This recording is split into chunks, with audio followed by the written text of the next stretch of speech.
What's going on, you guys? My name is Gavin, and welcome back to the SFS channel.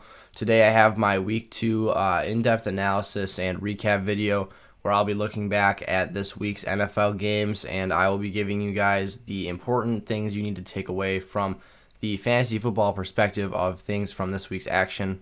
I did this last week, and I have a big list of players and teams I would like to talk about, so I'll be getting into all of the important details and telling you guys everything you need to know to have a successful Week 3 and moving forward. So stick around and let's get into it.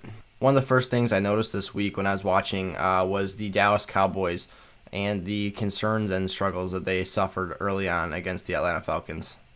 Obviously, if you guys watched, Dallas pulled away a miracle win in the last seconds of the game. They recovered an onside kick from Greg Zuerlein and beat the Falcons 40-39. However, they were pretty useless and ineffective for the first half of the game, and it was really ugly, and fantasy owners were really upset with Dak Prescott. He wasn't producing, and he was struggling pretty bad, and it was really frustrating for me, especially because I have him in 3 leagues. But then we saw the Atlanta choke Falcons. They can't seem to hold a lead in any games. It was pretty embarrassing for them. They lost, I believe, a 29-10 halftime lead, which is very, very hard to do. But the main thing I want to talk about from this game was the fantasy side of things. So from the Atlanta side of things, great fantasy performance all around for that team, except for Julio Jones. He actually had a very poor performance. But don't be too worried about Julio Jones. Obviously, he's still the wide receiver 1 on that team, and he's going to get his looks regardless. He dropped a 60-plus yard touchdown from Russell Gage, actually, who was in Wildcat and threw a touchdown to him, but it went right through his hands. So Julio could have had a much better scoring week. Still wouldn't have had very many catches, so the volume really wasn't there this week, but the production certainly could have been. Matt Ryan for this team was phenomenal for the second straight week. Matt Ryan produced top 10 fantasy QB numbers, probably higher than that, to be honest. He had 4 touchdowns. Didn't crack 300 yards like he did last week, 400 yards. He had 450 against Seattle. But the touchdown production was there. No picks, so Matt Ryan played a phenomenal game this week. And then, of course, the easy breakout candidate for this year is Calvin Ridley, and he one-upped his performance from Week 1. Calvin Ridley in Week 1 had 9 for 130 and 2 touchdowns. And this week against Dallas, Calvin Ridley had 7 for 109 and 2 touchdowns. So obviously still putting up ridiculous fantasy numbers. 29.5 and 25.5 points each of the last 2 weeks. He is currently the wide receiver 2 in fantasy and is clearly going to produce you wide receiver 1 numbers this season. He is living up to the hype that he got this offseason. He's playing incredible. The fantasy production is there, and he's honestly looking like he can handle the load once Julio is gone. He's a very talented wideout, and I really like him going forward this year. If you drafted Calvin Ridley this year, you're obviously reaping the rewards right now, and he's clearly a must-start going forward this season. Last year, he was a little bit of an inconsistent player, and the year prior, and it was really hard to decide when to start him and when to sit him because he would go crazy one week, and then the next week he would be an absolute bust and barely catch any passes. So clearly, though, Calvin Ridley is a must-start player now and is a very effective piece in your lineups. Here's where it gets ugly. Dak Prescott for the Cowboys started off miserable. I think he had 4 points through the first half of the game. In half PPR, like standard quarterback scoring 25 points to the yard. He lost a fumble early on, but Dak ended up turning it around. Even after leaving the game through injury, he had 3 rushing touchdowns and a passing touchdown. So Dak really carried the load down the stretch for his team. It was really encouraging to see Dak come through in the clutch like that and provide QB1 numbers. Those are QB1 overall numbers. Those are what we were looking for. And it didn't even really come in the form we were expecting. I obviously thought it would be like a 5-touchdown passing performance, but only 1 through the air and 3 on the ground for Dak Prescott. Rookie wideout CeeDee Lamb looked great yesterday afternoon. He went over 100 yards for the first time in his career and was probably the best receiver on the field for the Cowboys yesterday.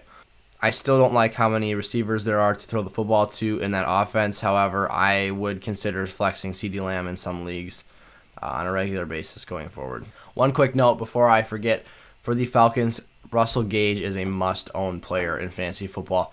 This guy obviously is not a weekly start. However, Russell Gage has been highly involved in the offense the last 2 weeks.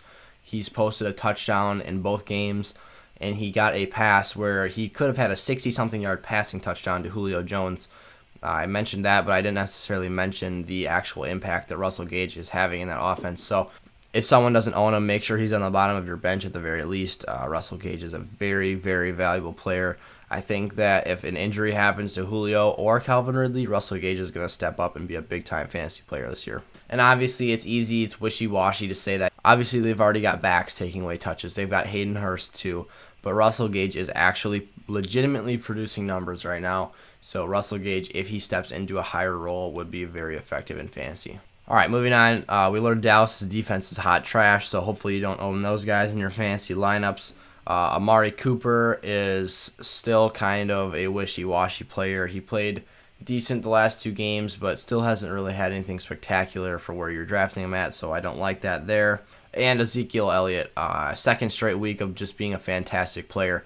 Zeke got in the end zone 2 more times, I'm pretty sure, and he was just very effective. He's been running the ball great. He looks far better than he did last season, looking more and more close to himself from his rookie season and that elite and dominant running back that we saw back then. I've been really impressed with Zeke over the course of his career, how he's dealt with injuries and how he's managed to stay on the field despite the monster amount of carries he gets.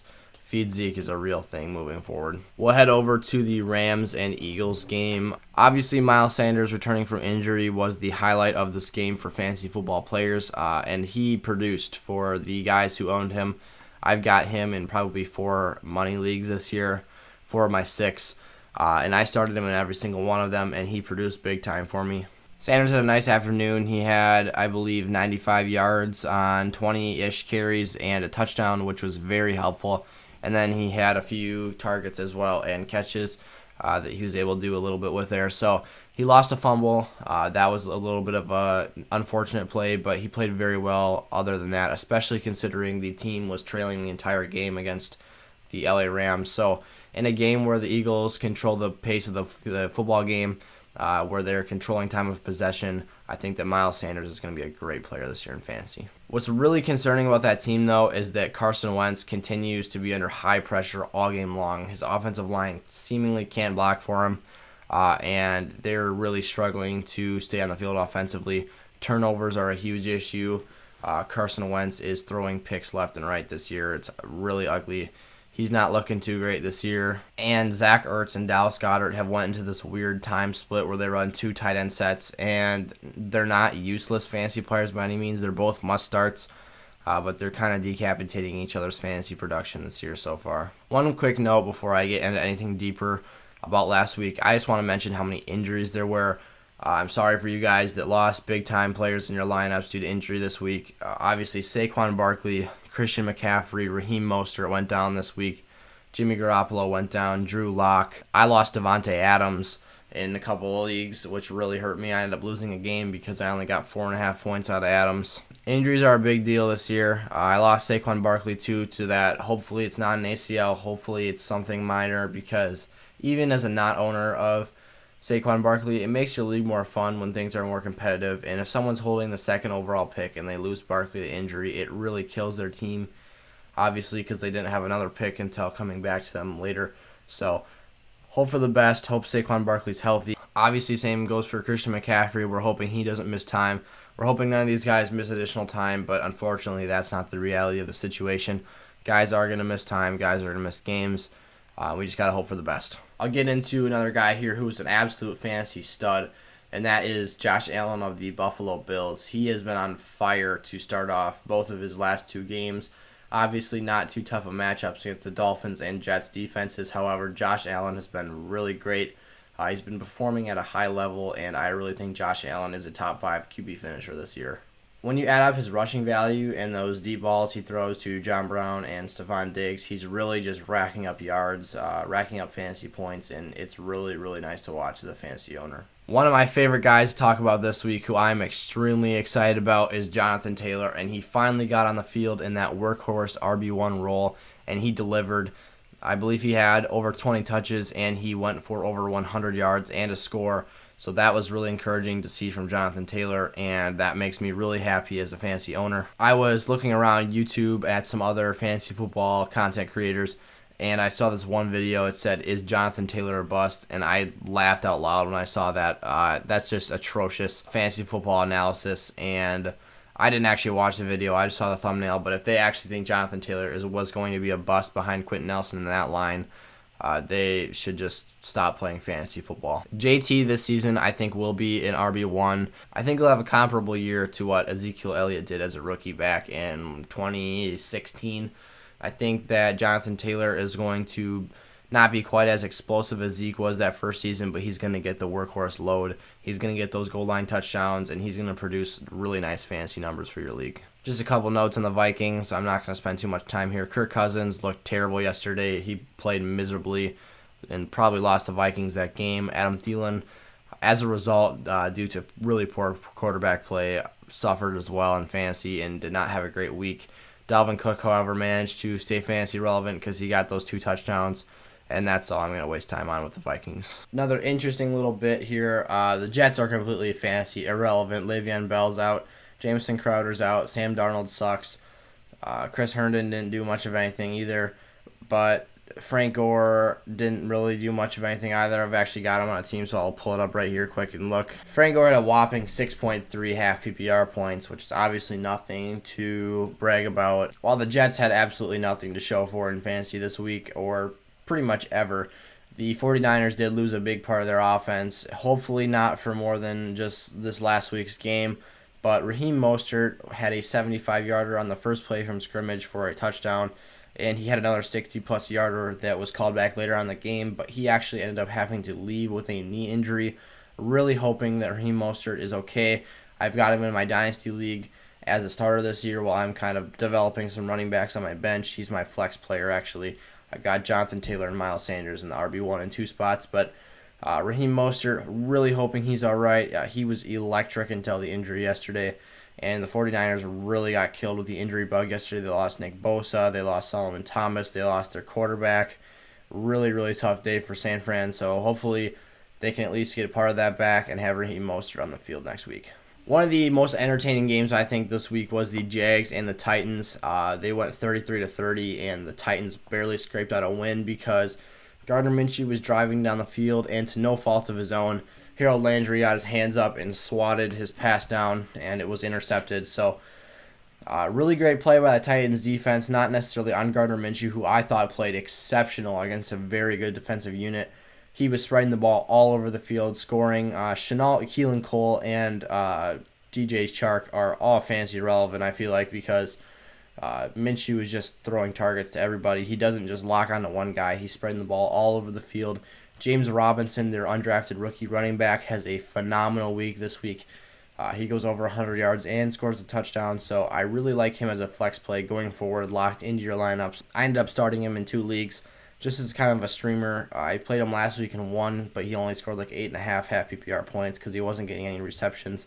But he actually played really well this week. He improved from his performance against the Colts and was very exceptional this week. So I was really pleased with how James Robinson did as a Jag. Before the season, I said that Chris Thompson was the Jags running back he wanted to own.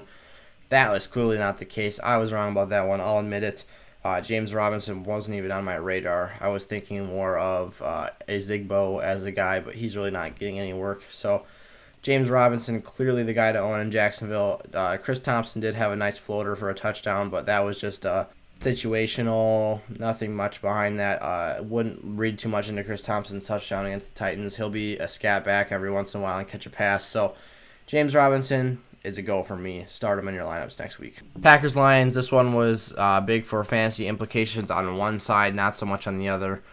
Matt Stafford had an okay game. The running back by committee for Detroit kind of ate each other up for fantasy value. Kenny Golladay was, of course, inactive again, so he hasn't had any fantasy production this year due to those inactives. However, you can't really blame him, obviously, because he's not on the field. But for the Green Bay Packers side of things, we saw Aaron Jones, who ADP fell into the 3rd round after they picked A.J. Dillon in the 2nd round of the 2020 draft, go absolutely crazy and look, honestly, maybe even better than he did last season. Aaron Jones had 3 touchdowns from scrimmage. He had 236 scrimmage yards, and he's getting the RB1 workhorse load again. He's looking like honestly a league winner because as a guy who was going in the late second, As a matter of fact, and third rounds, he's probably the RB1 at this point in the year. Where Aaron Jones finishes as the RB after 2 weeks will be completely dependent on how Josh Jacobs performs tonight on Monday Night Football. After week 1, Aaron Jones was only RB15 with a 15.5 point performance in half PPR scoring, but this week he had a 43.6 point game, so it'll really depend on how Josh Jacobs does, but I would expect him to be the RB1 or 2 regardless after this week. If you're looking for explosion, Aaron Jones is just that. He averaged 9 1/3 yards per carry this week, so a really great fantasy performance from him. And as I mentioned earlier, talking about injuries, Davante Adams obviously pulled a hamstring for this team, and he missed about half of the football game, so really sad for him. I really needed him in one of my leagues, like I said, and I ended up dropping that one because of suffering from that injury loss. However, hopefully he can be back on the field next week, but I wouldn't be surprised if he misses a week because hamstrings can be very easily re-aggravated and very detrimental to your play. Another interesting little bit, Allen Lazard and Marquez Valdes-Scantling appear to be fantasy relevant players, especially in your flex and deeper leagues like 2 flex leagues, but I could even see starting them in a 1 flex league. Marquez Valdes-Scantling is exceptional on deep balls. He's beaten guys deep multiple times the last 2 weeks, and he's really hindered himself in a way because his drops have really been costly and left a lot of fantasy points on the table. So I think that Marquez Valdes-Scantling, along with Allen Lazard, who did have drops yesterday as well, can both be very high-level flex plays and produce relevant fantasy numbers at the wide receiver position for your teams. If they're not rostered in your leagues, those boys are must-add, and you got to get them on your squad this year. Talk about the Panthers and the Bucs game a little bit. The Bucs looked dominant. However, Tom Brady was still not very productive for fantasy football purposes, which really sucks. I was really high on him this year. I thought that he was going to be able to just check it down to Scotty Miller, Chris Godwin, and throw one deep to Mike Evans every once in a while. And he was able to do the Mike Evans part, but he's been throwing picks. So Tom Brady might not necessarily be a must-start at this point. He's had wide receivers dealing with injuries, but I just don't think that Tom Brady is going to put up those numbers anymore. They're running the football more than I expected, and that's a good thing for trying to win your actual game, but in terms of looking for a fantasy player, that's not really where you're going for. And I don't like that backfield either because there's so many names back there. Fournette and Ronald Jones scored touchdowns yesterday, and there wasn't really a concise RB1, so I just like to stay away from Tampa Bay altogether. Bears and the Giants game, obviously Saquon Barkley, scary knee injury. I've already touched on it a little bit, but hopefully he's all right. Otherwise, the Giants' offense is pretty irrelevant. But David Montgomery actually looked very good for the Chicago Bears. He looked very elusive back from that groin injury. He looked like he could be a productive player legitimately this season. And he had a nice game on the ground as well. His touchdown was through the air, so got some higher expectations for David Montgomery now. I think that he could be a guy who finishes as a middle-of-the-pack RB2 and certainly be a stud in your lineups. And then after Allen Robinson's drama, he's kind of fell down the totem pole a little bit, it seems. Darnell Mooney, the undrafted rookie for Chicago, ended up scoring a really nice touchdown, but Allen Robinson not really heard of after his little diva outburst moment last week. For the Steelers, a note of confidence for Deontay Johnson owners this week. He outpaced Juju Smith-Schuster, James Washington, and even Chase Claypool, who had a breakaway touchdown this week. Deontay Johnson was the clear most targeted player on the field this week. He was the most effective. He got in the end zone, and he had a really great fantasy performance. He was targeted a nice amount in week 1, but he ended up fumbling a ball away, which kind of really killed his fantasy production for the week. So clearly a vote of confidence for fantasy owners this week. And I, especially as a guy who owns him in 3 different leagues, am feeling more comfortable starting him at my wide receiver 2 spot. For the Panthers, I kind of skipped over them after I talked about the Buccaneers. I trying to do this a little bit in matchups, but otherwise I've just got a list of players on my team that I thought were interesting to talk about. So Christian McCaffrey went down for Carolina. Obviously that's scary. It's an ankle. It's a leg injury of some sort. I think it's an ankle. But he hopefully won't miss any time. And then DJ Moore bounced back. He was all right in week 1. No touchdowns again in week 2, but he had 120 yards on a lot of targets. He had 8 catches. So looking nice for DJ Moore. Really confident in his play now. And then I'll wrap it up with a couple games here. I forgot to talk about Thursday Night Football, of course. So Tyler Boyd, I told you guys last week, do not panic on Tyler Boyd. I was right. He had a great game, 7 for 72 and a touchdown. Really nice. That's what you want to see out of Tyler Boyd, that really nice floor. with a nice ceiling as well. Not crazy, nothing crazy off the charts, but a really consistent player who's going to give you really nice numbers on a week-to-week basis. And then, holy cow, did you guys see Joe Burrow out there? He was phenomenal. 61 passes in that game, but Joe Burrow obviously is not a must-start in fantasy because of his inexperience and those brutal matchups in the division. However, in a dynasty league, you are sitting pretty if you have Joe Burrow right now. For the Browns, Chubb and Hunt finally bounced back and stepped up this week. They both got in the end zone. They both had nice fantasy games. And OBJ finally came back as well. So I'm still a believer. If you have OBJ in your fantasy leagues, get him the heck off your team. Trade him high. Sell high after that big game and try and get something back in return with a more safe floor and a similar ceiling.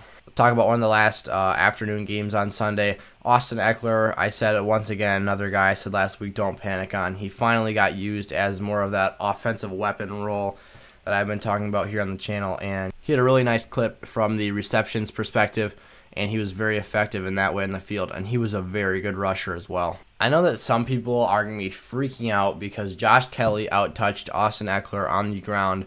Josh Kelly had 23 carries, but only 64 yards to show for it, so really not even averaging 3 yards per carry. Not an efficient runner. Obviously, he's no scrub. The Chargers would not be giving him the ball this many times if they thought he was wasted talent and wasn't any good. But Austin Eckler, listen to this. 16 carries, 93 yards, and no scores. He was running so efficient, and he didn't even get in the end zone. He was producing fantasy numbers you love to see out of an RB1 or 2, and he didn't even get in the end zone. Obviously, he's more of a safe floor play. He's not booming right now, but if he scores touchdowns, he has a really nice ceiling, but he has such a safe floor as well. Add on his 4 receptions for 55 more yards, and Austin Eckler had a fantastic fantasy afternoon. Austin Eckler may have been outtouched by Joshua Kelly, and this is factual. However, Austin Eckler is clearly the better fantasy football player and football player in real life. You have to buy into players who you believe are actually good at football, and Austin Eckler is really good at football. He made the Chiefs look silly at times yesterday, and he was making space out of nothing. He was really efficient, and I'm so in on Austin Eckler. He played really, really nicely. I'm all in on Austin Eckler this season because of his performance the last 2 weeks. Even though he had a lackluster week 1, I think that you guys cannot panic on him, and he's going to produce really nice numbers for you this year. Chiefs offense struggled mightily against the Chargers defense, but Pat Mahomes came on late, and they ended up winning in overtime. Tyreek Hill is struggling a little bit to get that volume, but he was looking really irrelevant for most of the game and then hit a 54-yarder over the top for a score. So Cheetah is still looking fine for fantasy this year. Clyde Edwards-Helaire was a little bit concerning to me, though. He wasn't on the field all that much. I watched that whole game, and he probably only took 60% of the snaps. Only 10 carries for 38 yards rushing, so a significant step back from his week 1 performance. So I would keep looking at that moving forward. And then, so this video is being recorded early Monday morning, so I'm not going to talk about the Monday Night Football games because obviously they haven't happened yet.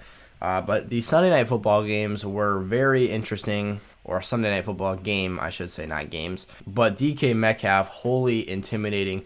This guy came out in a tinted visor and went all over Stephon Gilmore, the Defensive Player of the Year last season. Metcalf had 4 catches for 92 yards and a touchdown, including a 54-yarder on Stephon Gilmore for a touchdown. So DK Metcalf is clearly a great football player. Like I just said with Austin Eckler, you got to invest in people who are actually good at the game of football, and DK Metcalf is just that. Not necessarily a volume play like Tyler Lockett is, but DK Metcalf can make magic happen when he gets that ball in his hands, and he's really good at what he does. Similar player to A.J. Brown, his former teammate at Ole Miss.